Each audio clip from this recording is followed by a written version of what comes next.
During Lent, we remember the events that led up to the crucifixion. Jesus had come to bring hope and light to the world, but at every step, there were those who could not accept the power of that light. He brought grace and forgiveness, but these gifts were often rejected by those filled with great love for other things. We read in the Gospel of Mark, as Jesus was going on his way, a man ran up, knelt before him, and asked, "Good teacher, what must I do to receive eternal life?" "Why do you call me good?" Jesus asked him. "No one is good except God alone. You know the commandments. Do not commit murder. Do not commit adultery. Do not steal. Do not accuse anyone falsely. Do not cheat. Respect your father and mother." "Teacher," said the man, "ever since I was young, I have obeyed all of these commandments." Jesus looked straight at the man with love and said, "You need only one thing more. Go and sell all you have and give the money to the poor, and you will have riches in heaven. Then come and follow me." When the man heard this, gloom spread over his face, and he went away sad because he was very rich. When Jesus spoke the truth, there were those who could not face its light, and they turned away. And every time one of these turned away, a little of the light that had come into the world had gone out.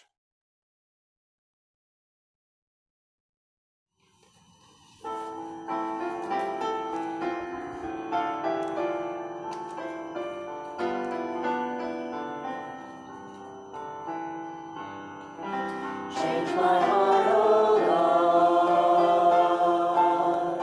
make it ever true. Change my heart, oh God, may I be like you. You are the potter, I am the clay. Mold me and make me, this is what I pray. Change my heart, oh God, make it ever true. Change my heart, oh God, may I be like you. In every long road of pain, You are there, divine Spirit. in every surprising moment of healing, Your presence is felt, great mystery, every dark night of grief and despair, is witnessed by you, Holy One, and every momentary glimpse of joy, reveals your unfailing love, wisdom of ages. in our moments of courage as we face extended seasons of struggle, and in our moments of frailty when we grasp at any shortcut through our pain, Your grace holds us, your comfort sustains us, and your strength carries us, lover of all. once again, as we worship in faith, hope, and love, We open our minds, hearts, souls, and bodies to you, O God. Amen. the service this morning will be especially a time of prayer, prayers for restoration and healing. All of us and our families experience times of distress, of illness, and of loss. The Lord has told us to bring our needs to him, and we have the assurance that Jesus will hear us. And so let us approach the throne of grace with confidence so that we may receive mercy and find grace to help us in our time of need. Our prayers are not magical incantations, and not all of our suffering will be erased this morning. But as we come in faith, we will know the grace and the healing power of Christ, and we will experience the oneness of the body of Christ. During this service, there will be an opportunity for you to silently petition our Lord for healing or restoration for a particular illness or situation in your life. And during the period of meditation and prayer, you are invited to come forward to receive the laying on of hands and the anointing with oil if you so choose. These acts are not magical or supernatural rituals, but symbols of God's grace and wholeness coming into your lives. And so let us prepare our hearts to worship God.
We believe Jesus came to bring good news to the poor, to proclaim release to the captives, and recovery of sight to the blind, to let the oppressed go free, and to proclaim the Lord's favor. We believe Jesus healed a centurion's slave, saying that he had not found such faith in all of Israel. We believe Jesus healed a demon-possessed man, in whom no faith was to be found. We believe Jesus healed those who asked. We believe Jesus healed those who never asked. We believe that Jesus Christ bore our sins in his body on the cross, so that, free from sins, we might live for righteousness. For by his wounds we have been healed. We believe that Jesus sent his disciples out to proclaim the kingdom of God and to heal. We believe those same disciples were arrested and questioned by what name they healed, and they responded by the name of Jesus Christ of Nazareth. We believe that eventually even Lazarus died again, but that death has no victory or sting. We believe in a mystery, that at the last trumpet we shall all be changed, as this perishable body puts on imperishability, and this mortal body puts on immortality.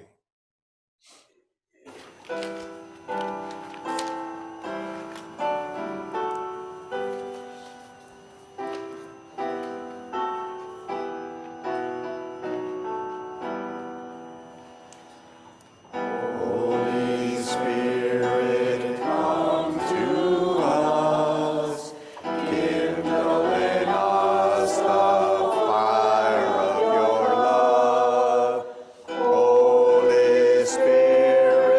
come to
Bless the Lord, O my soul, and all that is within me.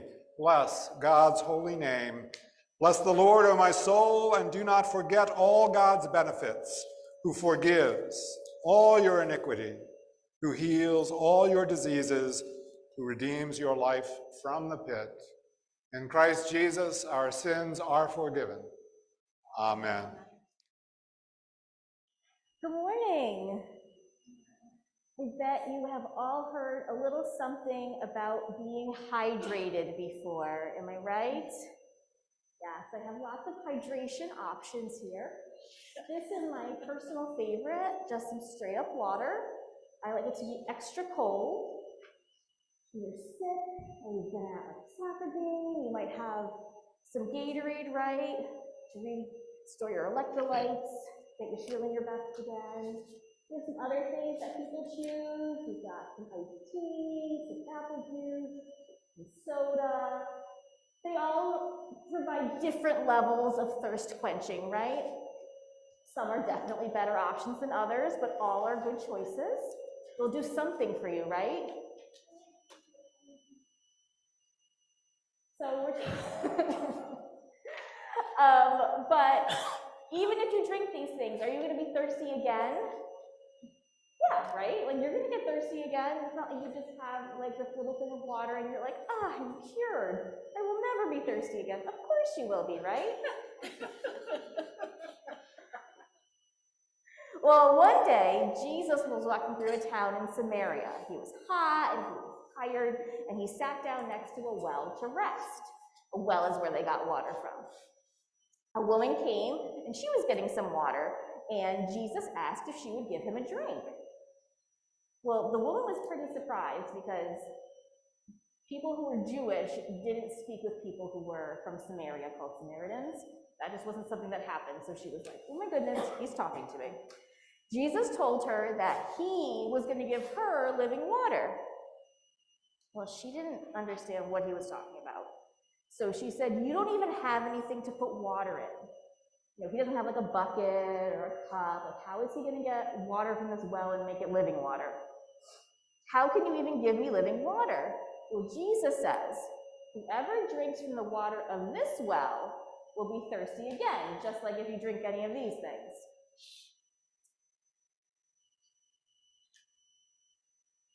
But whoever drinks from the water that I give him will never thirst again. So water that can make you never thirsty again, what do you think he was talking about? Was he talking about just like a cup of water? No, he was talking about our thirst for God, right? So who is that living water that is going to satisfy that thirst for God? It's one of our two big answers up here. It's a person. We may have spoken about him today a lot.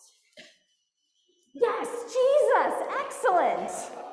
Jesus is the living water, and Jesus satisfies that need within us to connect with God. Good job.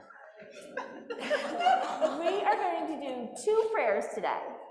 Our first prayer is going to be about our story, and then together we are all going to say the Lord's Prayer. We're going to say it with all the people in the congregation, and I brought up extra bulletins so that you can read along, okay? So let us pray. Repeat after me. Dear God. Dear God, You have given us Jesus, the living water. you have given us Jesus, the living water. May we drink of your living water. May we drink of your living water, So we will never thirst again. so we will never thirst again. In Jesus' name. In Jesus' name, Amen. amen. And then if you guys want to share this one, this is yours.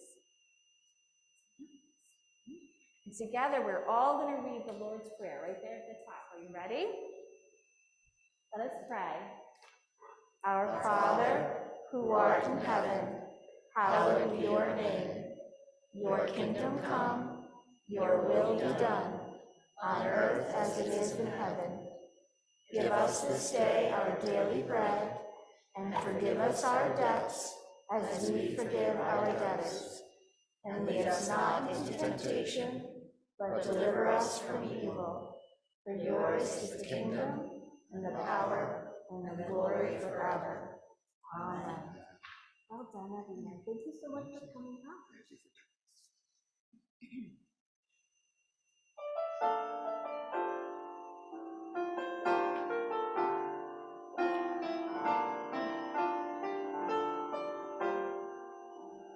I will praise your name, I will bless your name, lifting up my hands to you in prayer. How I thirst for you in this weary land, for your kindness is better than life. I will praise your name, I will bless your name, lifting up my hands to you in prayer. How I thirst for you in this weary land, for your kindness is better than life. Oh God, my God, you are my refuge, you are my strength. I cling to you, and in the shadow of your mighty wings, you watch over me. You watch over me.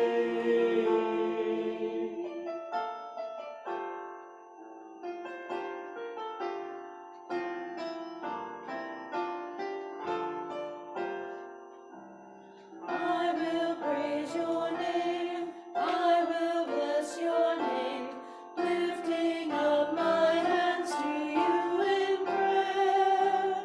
How I thirst for you in this weary land, for your kindness is better than life. Oh God, my God, you are my refuge, you are my strength. I cling to you, and in the shadow of your mighty wings, you watch over me. You watch over me.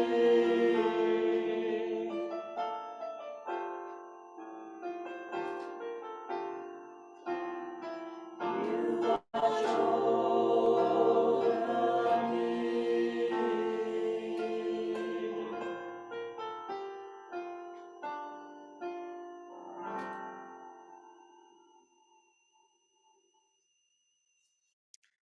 Our scripture lesson this morning is from the letter of James, beginning with verse 13. Are any among you suffering? They should pray. Are any cheerful? They should sing songs of praise. Are any among you sick? They should call for the elders of the church and have them pray over them, anointing them with oil in the name of the Lord. The prayer of faith will save the sick, and the Lord will raise them up, and anyone who has committed sins will be forgiven. Therefore, confess your sins to one another and pray for one another, so that you may be healed. The prayer of the righteous is powerful and effective. This is the word of God. Thanks be to God. Several years ago, Joanna LaRude of Steamboat Rock, Iowa, stood up to leave a restaurant, and as she did so, she smashed her head on a light that was hanging above the table. Grimacing, she staggered away, but as she staggered away, she heard these words intended for comfort coming from an elderly gentleman sitting in a booth. He said, "Ma'am, it will feel better when it stops hurting."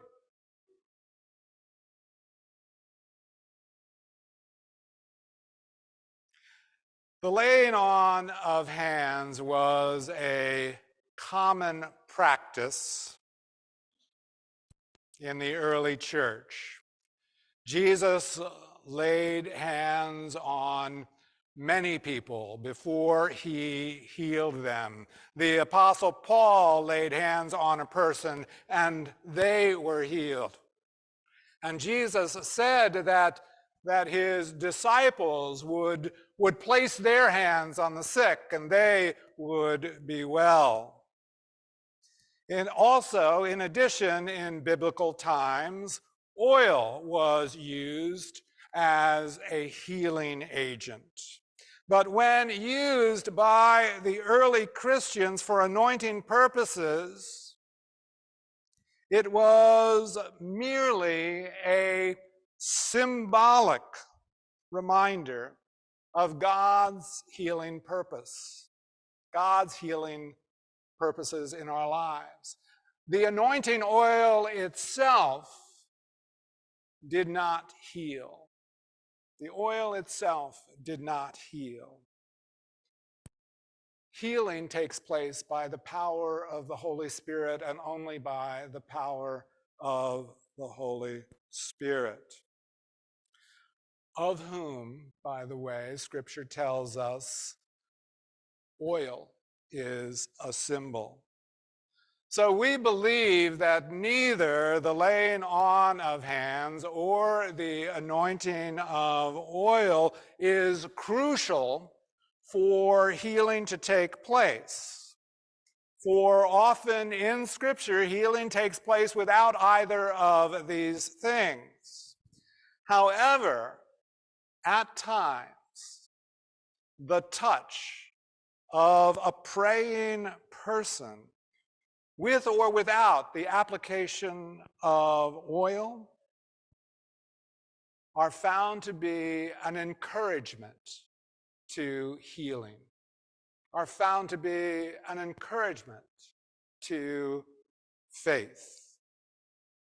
And such a practice is advocated by Scripture, particularly our Scripture which we read this morning from the letter of James. The touch of a praying person. A woman by the name of Sarah had never prayed out loud in her life. She was raised in a family that was only minimally connected to the church, and as an adult, she did not attend. But then a relationship crisis with her fiance made her, helped her to realize that she needed more. And so she joined a church, and she primarily joined this church for comfort. She needed some comfort in her life. Little did she know that Jesus was going to make her uncomfortable. Sarah worked as an ultrasound technician for a local emergency room. And one Friday night, she was called in at about 2 a.m. And the doctor explained to her that the patient that he wanted her to see, that he had examined this patient thoroughly, could find absolutely nothing wrong, and as far as he was concerned, she was just crazy.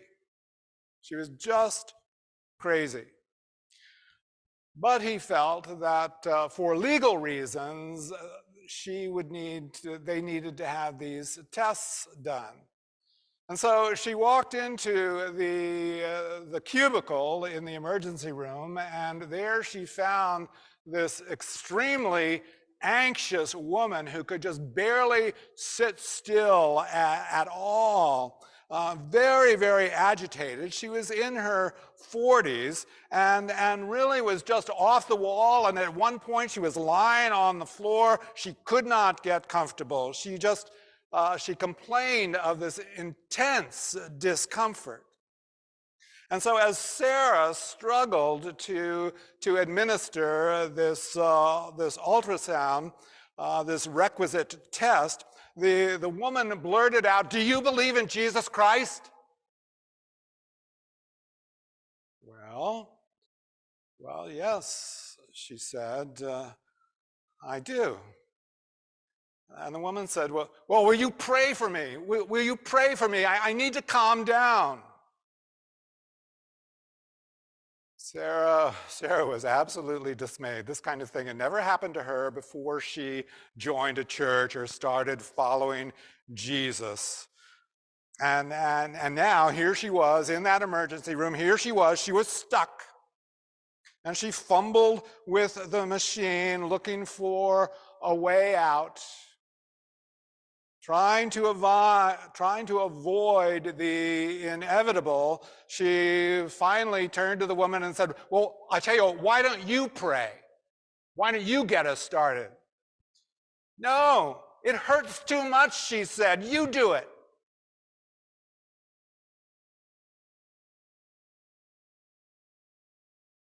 With no other recourse,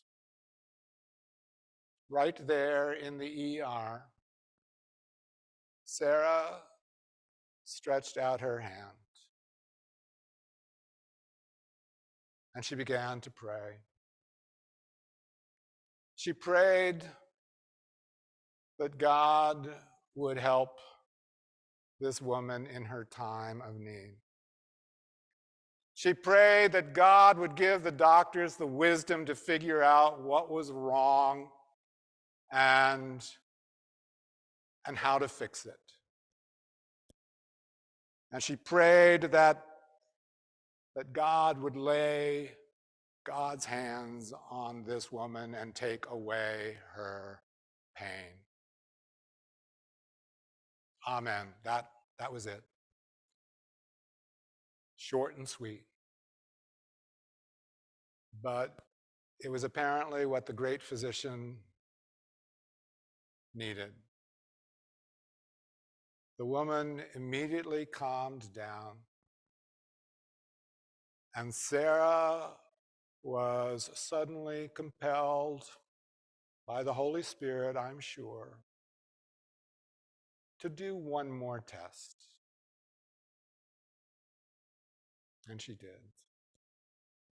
And there, lodged in the neck of the woman's gallbladder, was a 4-millimeter stone.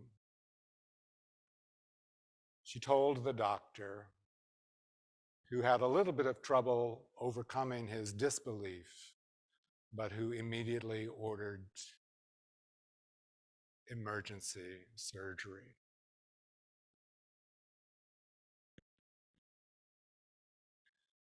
The touch of a praying person. The touch of a praying person. We believe that neither the anointing of oil and the laying of hands are absolutely crucial for healing to take place. For often in Scripture, healing takes place without either one of these. However, at times, the touch of a praying person, with or without the anointing with oil, is found to be an encouragement to healing and an encouragement to faith. And this practice is advocated by Scripture, and why